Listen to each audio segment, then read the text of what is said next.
అదే RTV app వార్తల్ని క్షణాల్లో చదివే అవకాశం ఉంటుంది. ఒక న్యూస్ పేపర్, ఒక టెలివిజన్ ఛానల్ మీ చేతుల్లో ఎప్పుడు ఉంటాయి. వెన్నెల గద్దర్ గారికి శుభాకాంక్షలు.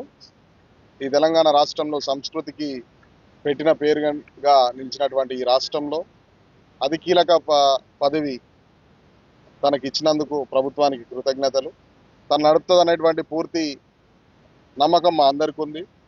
పైరవులు చేసుకునే వాళ్ళను వదిలేసి నిజమైన సంస్కృతికి సంబంధించినటువంటి ప్రజా యుద్ధ నౌక గద్దరన్న బిడ్డకు ఈ పదవిని ఇవ్వడం ఇది నిజంగా ప్రజాప్రభుత్వం యొక్క ఘనతగా చెప్పుకోవచ్చు. సో ఈ అవకాశాన్ని తను పూర్తి స్థాయిలో వినియోగించి రాష్ట్రంలో ఉన్నటువంటి సంస్కృతిని 70,000 మంది కళాకారుల యొక్క జీవితాలను ఖచ్చితంగా ముందడికి నడుపుతుందని భావిస్తా ఉన్నాం. తెలంగాణ సాంస్కృతిక సారథి ఇక పదవి బాధ్యతలు తీసుకుపోయే ముందు నన్ను ఇక్కడికి మన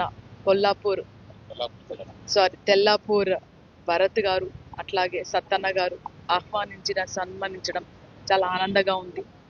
ఈ మన తెలంగాణ సంస్కృతి 5,000 ఏండ్ల సంస్కృతి, ఆట పాట మాట నేతతో పాటు ఒక యుద్ధాన్ని ముందుకు తీసుకెళ్ళి తెలంగాణను ఒక యుద్ధ సైన్యాన్ని తయారు చేసి తెలంగాణ సాధించిన భారత చరిత్రలో ఇది మొదటిగా, ప్రపంచ చరిత్రలో ఇది మొదటిది.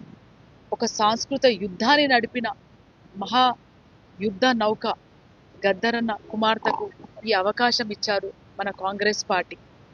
అందుకే మన కాంగ్రెస్ పార్టీ రేవంత్ అన్న గారికి, బట్టి విక్రమార్క అన్న గారికి, మన ప్రభుత్వానికి, తెలంగాణ ప్రజల నుంచి, కళాకారుల నుంచి, విద్యార్థుల నుంచి, వివిధ ప్రజా సంఘాల నుంచి నేను కృతజ్ఞతలు తెలుపుకుంటున్నాను. తెలంగాణ సంస్కృతిని కాపాడుకోవడమే ఒక బాధ్యత ఉంటే అట్లాగే ప్రజల్లో ఒక చైతన్యాన్ని నింపే బాధ్యత కూడా మన పైన ఉంది. ఆ చైతన్యం ఏంటంటే మన భారత రాజ్యాంగాన్ని రక్షించుకొని పోయే బాధ్యత మన వైపు ఉంది. ఆ విధంగా తెలంగాణ సంస్కృతిని కాపాడుతూ ప్రజలకు అభివృద్ధి బాటలో తీసుకుపోతానని నేను మీకు తెలియజేస్తున్నాను. ఇక్కడ మన భరత్ గారికి, సత్తన్న గారికి, మన తెల్లాపూర్ నియోజకవర్గానికి అందరికీ, మున్సిపాలిటీకి అందరికీ నేను ప్రత్యేకంగా ధన్యవాదాలు తెలుపుకుంటున్నాను. తెలంగాణ కోసం నిజంగా పాటుపడిన వాళ్ళని మనం దగ్గర తీయాలి, వాళ్ళకి ఒక జీవితాన్ని ఇవ్వాలి. మన రానున్న తరాలకు ఒక తెలంగాణని, ఒక సమాజమైన తెలంగాణని స్థాపించాలనే ఒక నిజమైన చిత్తశుద్ధితో ముందుకెళ్తున్నారు.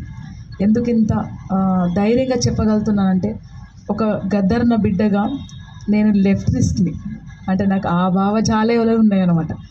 కానీ తర్వాత కాంగ్రెస్లోకి వచ్చినాక ఈ సంవత్సరం పయనంలో నేను ప్రాక్టికల్గా రేవంత్ అన్న గారితో, బట్టన్న గారితో, పొన్నం ప్రభాకర్ అన్నతో, మన సీతక్కతోని, కోమటిరెడ్డి వెంకట్ రెడ్డి గారితో నేను వీళ్ళతో ప్రాక్టికల్గా చూసుకుంటూ వస్తున్నా వాళ్ళు ఏ విధంగా పనిచేస్తున్నారు. గద్దరన్నతోని రేవంత్ అన్న గారు, బట్టి గారు, కోమటిరెడ్డి వెంకటరెడ్డి గారు, పొన్నం ప్రభాకర్ గారు 2017 నుంచి చాలా దగ్గరగా నడిచారు. వాళ్ళలో నాకు ఏం స్ఫూర్తిగా అనిపిస్తుందంటే, మేము ఈ భూమి వదిలేపోయే లోపల ఒక చరిత్ర సృష్టించాలి, మన తెలంగాణకు మేమన్నా చేసిపోవాలి అని ఒక సాధనతో ఉన్నారు. సో నేను మన తెలంగాణ ప్రభుత్వానికి, మన రేవంత్ అన్న గారికి, బట్టి విక్రమార్క అన్న గారికి, మన ప్రభుత్వానికి ప్రత్యేకంగా మన తెల్లాపూరు నుంచి కూడా కృతజ్ఞతలు తెలియజేసుకుంటున్నాను. ఈ పదవి నాకు వస్తుందా రాదా నాకు అనుకోలేదు వస్తుందనేది.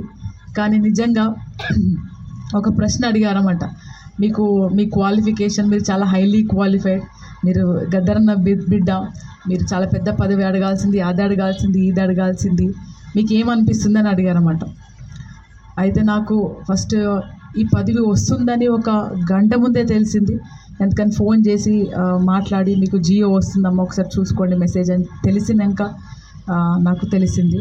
అప్పుడు నాకు ఏమనిపించిందంటే, నీ పాటనై వస్తున్నానమ్మో మాయమ్మాలారా, నీ పాదాలకు వందనాలమ్మో మాయమ్మాలారా, జజన్గజన్నని జనం పాట పాడుతాను, రెలా రే రే అని రెలా పాట పాడుతాను, నీ పాటల్లో పాటనవుతానో మాయమ్మాలారా, నీ పాదాలకు గజేనవుతానో మాయమ్మాలారా.